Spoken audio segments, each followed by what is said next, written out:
কেনেকৈ হ'ব মিত্ৰতা? কংগ্ৰেছে বিচাৰিছে যে তেওঁলোকে বিজেপিক হৰুৱাব পাৰক বা নোৱাৰক নিজৰ চিটকিখন যেনে তেনে ধৰি ৰাখিছে।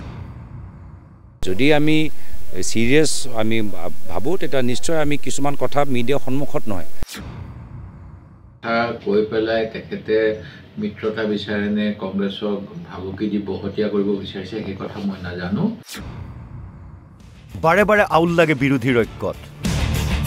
হ'ব লাগে কাৰণেই হয় নেকি বিৰোধী ঐক্যৰ মিত্ৰতা? হাতে হাত ধৰি আগবাঢ়ি গৈ নিৰ্বাচনৰ সময়ত বাৰে বাৰে আউল লাগে বিৰোধী ঐক্যৰ মাজত। এই কথা আমাৰ নহয়, ৰাইজৰ দলৰ সভাপতি অখিল গগৈৰ মতে মিত্ৰতাৰ নামত কংগ্ৰেছে বিৰোধীক দি আহিছে ৰামঠগন। কংগ্ৰেছে বিচাৰিছে যে তেওঁলোকে বিজেপিক হৰুৱাব পাৰক বা নোৱাৰক নিজৰ চিটকিখন যেনে তেনে ধৰি ৰাখিব লাগে। তেওঁলোকে ক'তো কম্প্ৰমাইজ নকৰে। তেওঁলোকে য'তে জিকিব পাৰে সেই চিটকিখন কাকো নিদিয়ে আৰু যিকেইখন হৰা চিট আছে তাৰ পৰা দুখন এখন আমাৰ। শিৱসাগৰৰ বিধায়ক অখিল গগৈৰ মন্তব্যৰ পাছতে প্ৰতিক্ৰিয়া প্ৰকাশ বিৰোধী দলপতি দেৱব্ৰত শইকীয়াৰ। অখিলে মিত্ৰতা বিচাৰে নে ভাবুকি দিব বিচাৰে প্ৰথমে ঠিক কৰক। কথা কৈ পেলাই তেখেতে মিত্ৰতা বিচাৰেনে কংগ্ৰেছক ভাবুকি দি বহতীয়া কৰিব বিচাৰিছে সেই কথা মই নাজানো। কিন্তু আমি প্ৰস্তুতি কৰিছোঁ আৰু যোৱাবাৰ যেনেকৈ আমি বহু গাঁও পঞ্চায়ত আঞ্চলিক পঞ্চায়ত গঠন কৰিবলৈ সক্ষম হৈছিলোঁ এতিয়াও আমি তেনেকৈ কংগ্ৰেছে কৰিব পাৰিম। মিত্ৰতাক লৈ অখিল গগৈয়ে কংগ্ৰেছলৈ কৰা প্ৰশ্নৰ উত্তৰ এনেদৰে আগবঢ়ায় সাংসদ গৌৰৱ গগৈয়ে। আলোচনাপন্থীয়ে টিভিৰ সন্মুখত কথা নকয়, মিডিয়াৰ যোগেৰে আমি মিত্ৰতাৰ উত্তৰ নিদিওঁ। আলোচনাত চিৰিয়াছ হ'লে টিভিৰ সন্মুখত যি টি ক'ব নালাগে।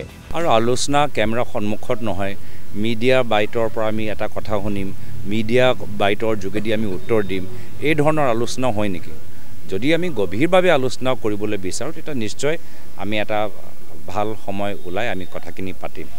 বিজেপিক বাস্তৱভাৱে গাড়ীচ্যুত কৰিব বিচৰাসকল একগোট হৈ শক্তি বৃদ্ধি কৰিবলৈ আহ্বান সাংসদ গৌৰৱ গগৈৰ।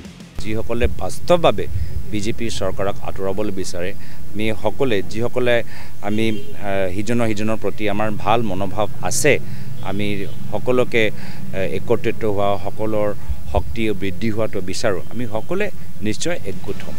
যি সময়ত শাসকীয় দলে মিত্ৰ দলসমূহক সন্তুষ্ট কৰি আগবাঢ়িছে তেনে সময়তেই এনেদৰে বিৰোধীৰ ঐক্যৰ মাজত চলিছে বাক বিতণ্ডা, কথাৰ কটাকটি। এতিয়া প্ৰশ্ন হয়, এনেকৈ জানো মিত্ৰতা সম্ভৱ? কি হ'ব অসম সন্মিলিত মৰ্চাৰ ভৱিষ্যত?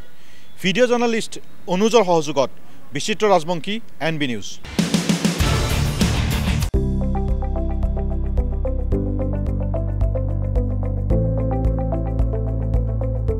NB নিউজ, সহজ সৰল ভাষাত নৱভাৰতৰ কথা।